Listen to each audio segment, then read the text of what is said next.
किसी एक विचार से लड़के देखो, वो तुम्हारा पीछा करने लगेगा। जितना तुम उसे हटाओगे उतना वो तुम्हारे संग साथ होने लगेगा, उछल उछल के तुम्हारे बगल में चलेगा, आगे पीछे होगा। तुम उसे हटाओ, तुम्हारे हटाने से नहीं हटेगा, तुम्हारे हटाने की चेष्टा से उसको और बल मिलेगा। नहीं, विचारों से लड़के कोई विचारों से मुक्त नहीं होता, विचारों के प्रति साक्षी बन के मुक्त होता है। और साक्षी बनने में कैसा सिर मारना, साक्षी बनने में सिर्फ मारना ही नहीं होता, साक्षी बनने में तो बैठ जाता आदमी चुपकी मार के भीतर, विचार आते जाते देखता, न पक्ष में सोचता न विपक्ष में सोचता, न तो कहता बुरे हैं न कहता भले हैं, कोई मूल्यांकन नहीं करता, कोई निर्णय नहीं लेता, आए जाए उदासीन तटस्थ, न राग न विराग, आओ तो ठीक ना आओ तो ठीक, न बुलाता है न धकाता है। ऐसी चित्त की दशा में जब न विचार कोई बुलाए जाते और न धकाए जाते, धीरे धीरे विचार तिरोहित हो जाते, सन्नाटा छा जाता है। उस सन्नाटे के छा जाने पर भी साक्षी भाव में बैठा आदमी एकदम दीवाना नहीं हो जाता कि मिल गया मिल गया, क्योंकि मिल गया कि विचार आ गया। जैसे ही कहा मिल गया चूक गए, पहुंचते पहुंचते फिसल गया पैर, पड़ने को था आखिरी मंजिल पर और गिर गए गड्ढे में। आखिरी समय तक पीछा करेगा मन, अगर तुमने जरा सी भी उसको सुविधा दी। तुमने कहा मिल गया कि पा लिया कि अरे यही है, बस ये शब्द बन गए कि चूक गए, कि बाधा पड़ गई। विचार के प्रति सिर्फ जागना है, और जाग के जब विचार चला जाए तो शून्य को भी पकड़ नहीं लेना है। शून्य जब आए तो उसके प्रति भी उदासी रखना। सुन लो ठीक से, तुम्हारे जीवन में भी वो घटना कभी ना कभी घटेगी, घटनी चाहिए।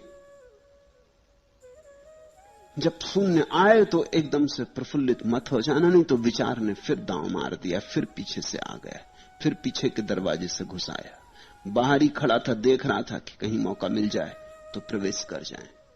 शून्य आए तो शून्य को भी देखना उसी तरह निष्पक्ष, जैसे विचारों को देख रहे थे। कहना ठीक है, तुम भी आए तो ठीक, जाओ तो ठीक, तुमसे भी मुझे कुछ लेना देना नहीं है। शांति भी आए तो शांति को भी ऐसे ही देखना, उदास, नहीं कुछ रस लेना। तब शांति बढ़ेगी, तब शून्य घना होगा और धीरे धीरे विचार थक जाएगा, इतना थक जाएगा कि उसमें प्राण न रह जाएंगे कि वो वापस लौट सके। इस दशा का नाम ध्यान है। उन्होंने बहुत सिर मारा मगर कुछ परिणाम न हुआ। सिर मारने से परिणाम होता भी नहीं। सिर मारने से विक्षिप्त हो सकते हो, विमुक्त नहीं। ये कोई जिद्दाजिद थोड़ी है, ये कोई लड़ाई झगड़ा थोड़ी, ये कोई युद्ध थोड़ी है। यहां समझ काम आती। वे पुनः भगवान के पास आए ताकि ध्यान सूत्र फिर से समझ लें। भगवान ने उनसे कहा, बीज को सम्यक भूमि चाहिए, अनुकूल ऋतु चाहिए, सूर्य की रोशनी चाहिए, ताजी हवाएं चाहिए, जल वृष्टि चाहिए, तभी बीज अंकुरित होता है। और ऐसा ही है ध्यान। सम्यक संदर्भ के बिना ध्यान का जन्म नहीं होता। और तब उन्होंने ये सूत्र उन 500 भिक्षुओं को कहे। ये सूत्र अपूर्व मूल्य के हैं। सब्बे संखारा अनिच्छाति यदा पग्नाय पश्यति अथ निबंधन्ति दुखे एस मग्गो विशुद्धिया। सब्बे संखारा दुखाति यदा पग्नाय पश्यति अथ निबंधन्ति दुखे एस मग्गो विशुद्धिया। सवे धम्मा अनत्ताति यदा पग्नाय पश्यति अथ निबंधन्ति दुखे एस मग्गो विशुद्धिया। यह है मार्ग विशुद्धि का, एस मग्गो विशुद्धिया। और 3 बातें कही। ये 3 बुद्ध धर्म के मूल आधार हैं। इन 3 पर बुद्ध की सारी देशना खड़ी है। इन पर उनका पूरा मंदिर बना है। पहला, सब्बे संखारा अनिच्छाति, सब संस्कार अनित्य हैं। जो भी है इस जगत में क्षणभंगुर है। यहां कुछ भी स्थिर नहीं है। यह पहला सूत्र, यह पहली आधारशिला। सब्बे संखारा अनिच्छा थी यदा प्रज्ञा पश्यति। ऐसा जिसने प्रज्ञा पूर्वक देख लिया कि संसार में सभी कुछ क्षणभंगुर है, फिर वो कुछ पकड़ेगा नहीं, फिर पकड़ने को कुछ बचा ही नहीं। जहां पानी के बबूले ही बबूले हैं, वहां पकड़ने को क्या है? जब संसार ही पूरा का पूरा पानी का बबूला है, तो तुम्हारे विचार तो बबूलों की छायाएं समझो, बबूले भी नहीं। संसार बबूला है। एक सुंदर स्त्री द्वार से निकल गई। बुद्ध कहते हैं यह सुंदर स्त्री पानी का बबूला है, और इस सुंदर स्त्री का जो प्रतिबिंब तुम्हारे मन में बना वो विचार है, वो तो बबूले की छाया, वो तो बबूला भी नहीं है, वो तो बबूले का फोटोग्राफ। सब्बे संखारा अनिच्छाति, सब अनित्य है। इस भाव में गहरे उतरे तो बुद्ध ने कहा यह पहली भूमिका, इससे सम्यक भूमि मिल जाएगी बीच को कि सब अनित्य। तो पकड़ने को क्या है? जब संसार अनित्य है तो विचारों की तो कहना ही क्या, विचार तो संसार की छायाएं मात्र, छाया की छाया। फिर उसमें पकड़ने जैसा कुछ भी नहीं। हम विचारों में इतना रस लेते हैं क्योंकि विचारों को हम सोचते हैं बड़े बहुमूल्य हैं, और हम विचारों को इसलिए बहुमूल्य सोचते हैं कि हम सोचते हैं इन्हीं विचारों के माध्यम से जगत में कुछ कर लेंगे, संसार में कुछ हो लेंगे, धन कमा लेंगे, पद कमा लेंगे, सौंदर्य पालेंगे, कुछ कर गुजरेंगे जगत में। लेकिन अगर जगत पूरा का पूरा अनित्य है, आज है कल नहीं हो जाएगा। थोड़ा सोचो, तुम एक नदी के तट पर बैठे हो, एक चट्टान पर बैठे हो, सामने नदी की धार बह रही, पास में ही रेत का ढेर लगा है। तुम अगर पानी पर अपने हस्ताक्षर करो तो तुम कर भी ना पाओगे कि वो मिट जाएंगे, तो तुम पानी पर हस्ताक्षर नहीं करोगे, या कि करोगे, क्योंकि तुम देखते हो कि कर भी नहीं पाते, मिट जाते हैं। पानी का स्वभाव ऐसा, यहां बना नहीं कि मिट गया नहीं। तुमने हस्ताक्षर कर भी दिए पानी पर तो टिकेंगे नहीं, तो तुम पानी पर नहीं करोगे। रेत पर लिखोगे, रेत पर लिखोगे तो पानी से ज्यादा टिकते, मगर हवा का एक झोंका आया और मिट जाते। नहीं, तुम रेत पर भी लिखने में कुछ मजा ना लोगे, तुम चट्टान पर करोगे, तुम चट्टान पर खोदोगे नाम, लेकिन चट्टान भी मिट जाती थोड़ी देर अबेर।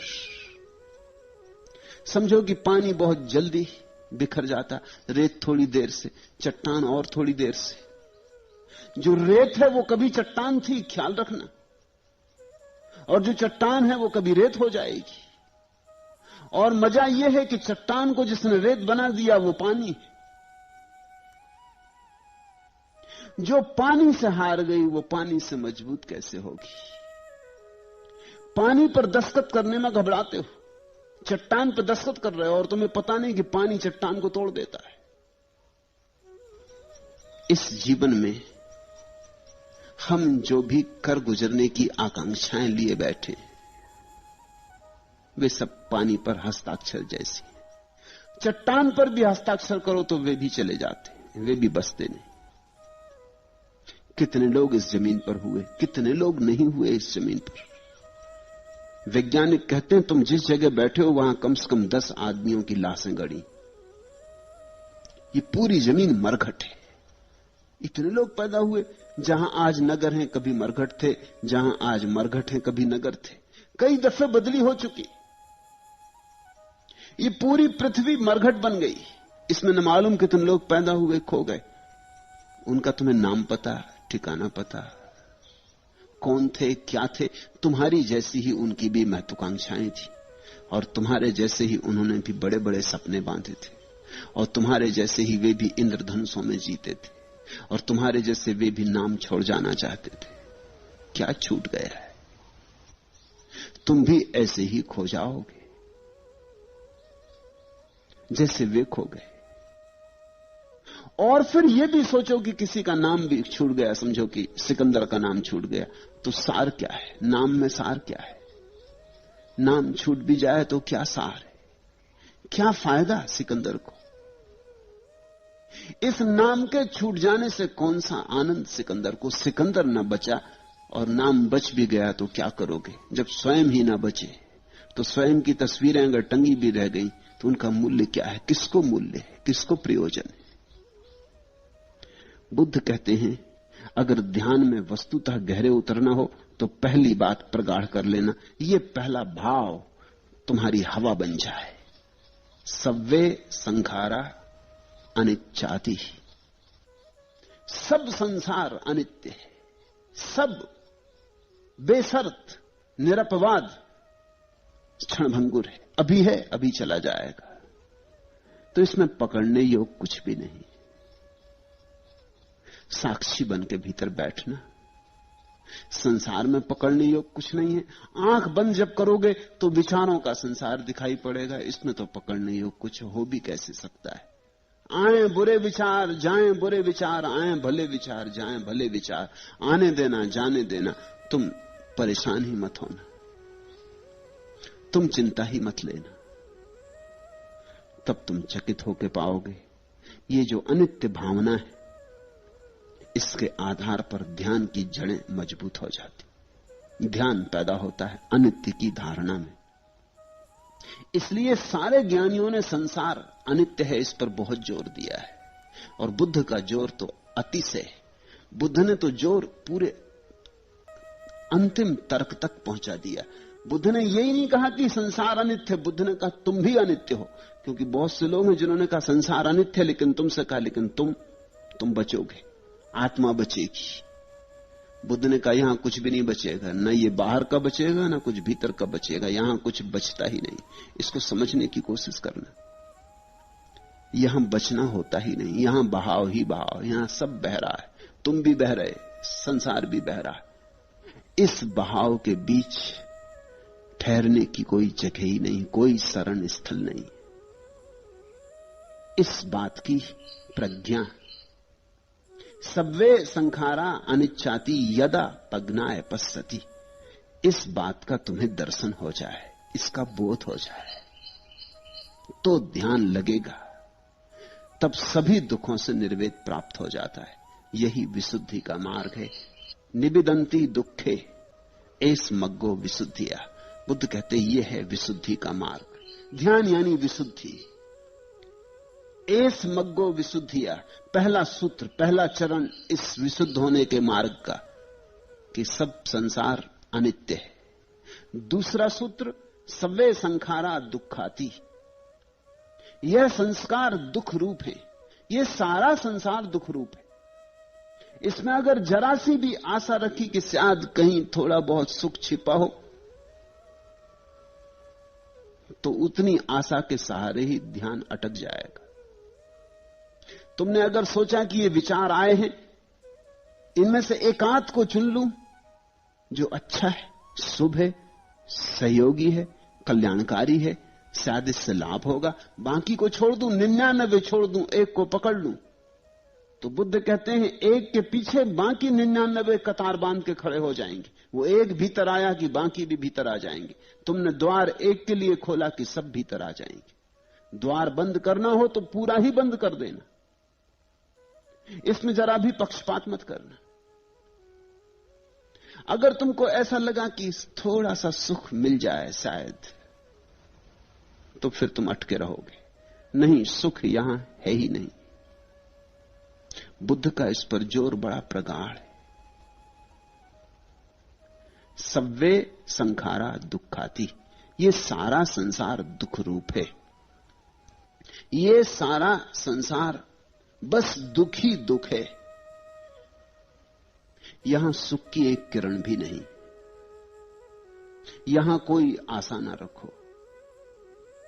जिस दिन सारी आशा निराशा हो जाती, उसी दिन ध्यान का अंकुर फूटने लगता है।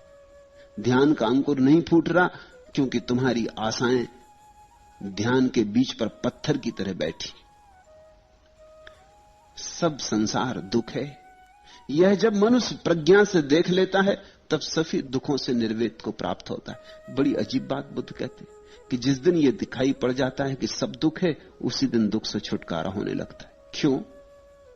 दुख के बांधने की तरकीब यही है कि दुख जब आता है तो पहले तो यही बताता है कि मैं सुख हूं। तुम सुख को पकड़ते हो, दुख को तो कोई पकड़ते ही कहां। तुम सुख को पकड़ते हो, दुख पकड़ में आ जाता है, ये दूसरी बात है। मगर तुम गए थे फूल पकड़ने, कांटे चुभ गए, ये दूसरी बात है। हर कांटा फूल का धोखा देता है। हर कांटे ने विज्ञापन कर रखा है कि मैं फूल हूं। हर कांटे ने प्रचार कर रखा है कि मैं फूल हूं। आओ मेरे पास।